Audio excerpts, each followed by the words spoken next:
rin ang Bulkang Mayon.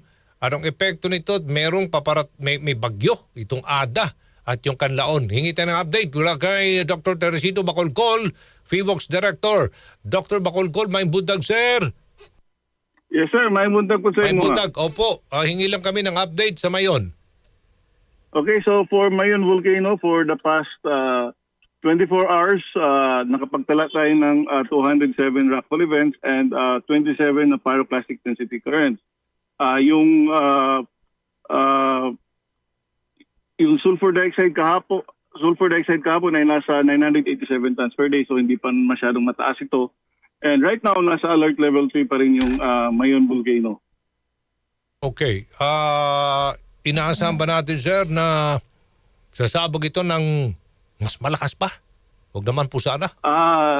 Sana hindi naman, pero noong January 13, nakapagtala tayo or naka-observe tayo ng lava fountaining. Isa kasi ito sa indicators na nagta-transition na to an explosive eruption.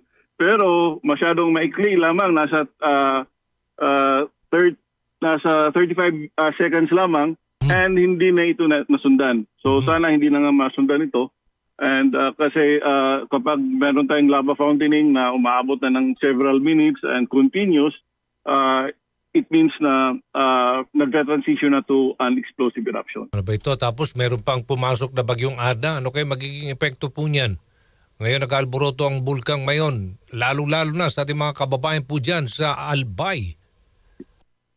Kapag meron tayong torrential and continuous rainfall, pwede pong remobilize yung mga bato, yung mga loose volcanic materials na binugan ng bulkan as lahar. So kailangan talagang mas maigting pa na pag-iingat kasi kapag nakatira tayo malapit sa riverbanks, kahit sabihin pa natin malayo tayo doon sa permanent danger zone, pero kung yung ilog naman nanggaling pa yung upstream ng ilog ay nanggaling pa sa dalisdis ng bulkan, pwedeng pagdaanan yun ng lahar.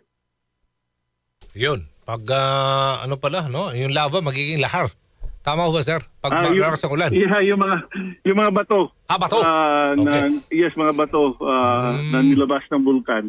Marami-rami yan kasi nakailang rockfall events na tayo since November actually. It started November. And even without this activity, meron pa rin tayong mga older deposits na nanggaling pa from the previous eruption. Okay. So, yun, pwedeng maging lahar. Okay. How about ang Mount Kanlaon dyan sa Negros Islands?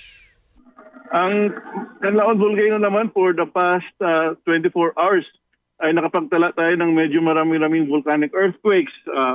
78, ito yung mga volcano-tectonic earthquakes. Itong volcano-tectonic earthquakes kasi, ito yung nakikita natin kapag may nabibitak na mga bato sa ilalim ng bulkan, meaning there is a magma intrusion, tawag natin yan. Actually, sa volcanic process, ang una nating ma-detect would be yung volcano-tectonic earthquakes na magiging low-frequency volcanic earthquakes at saka maging tremor. So, usually this is the start. But ang sinasabi natin kahapon, naglabas tayo ng advisory na pwedeng, because dumadami yung volcano-tectonic earthquakes na, pwedeng magkaroon ng steam-driven eruption. At pwede rin magkaroon ng ash emission activity. And right now, ongoing yung ash emission activity sa Kanlaon Volcano. It started at 6:37 and umabot yung plume height ng 500 meters. Okay, maraming salamat sa update na niya. Na yan, Dr. Teresito Bacolcol ng FIVOX. Good morning. Maraming salamat din po.